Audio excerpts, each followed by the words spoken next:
Yo, what's up mga koys? New day, new vlog. And for today's video mga koys, kay part 3 na ta sa aton nga Negros Tourist Spot Exploration. So, diri lang ta sa Gyapon sa Bayawan City mga koys, na kung sa diin aton gibisita dire ang isa ka tourist attraction. Isa ini ka falls sa Gyapon, kag isa man ini ka popular nga falls dire sa Bayawan. Kag nakabalok ko nga damo na dire ang nakakadto.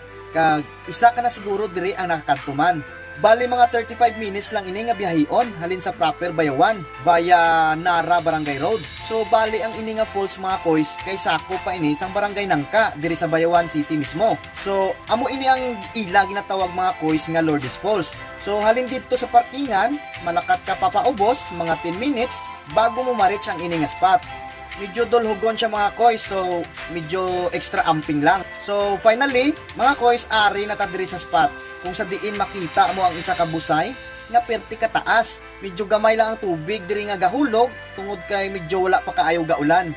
So kanami diri mga koys kay sobra ka peaceful ang lugar kag kanami kaayo tan-awon sang busay. So pwede ka mo diri mag-picnic kag mag-swimming man mga koys. Pero sa mga iban siguro nga activity like overnight, dili lang ko sure. Pero kung ganahan ka mo, need siguro ang assistance ng barangay or sa tourism office para sa safety. So kung magkadto ka mo diri mga koys, it's better nga summer season gid para ma-enjoy nyo ang lugar. Hindi gid magkalipat sa pagdala sang inyo pagkaon kag tubig kay wala sa mabaklan diri sang pagkaon kag tubig. So bali mga koys, kung are ka di sa taas, amo ini ang makita nimo sa ubos. Medyo lisod sa kaon ang spot nga ini, pero kaya lang man, but extra careful. Kanami isang lugar mga koys kay makarelax kag ma-feel mo gid diri si Mother Nature. So diri lang ta siguro kutob. I hope you like this video kag hindi pagkalimti ang pag-share sini sa inyong mga amigo kag amiga para tamo pagid ang makakilala sini kag makakadto man diri. For more tourist spot exploration, you may follow me here in Facebook or in YouTube.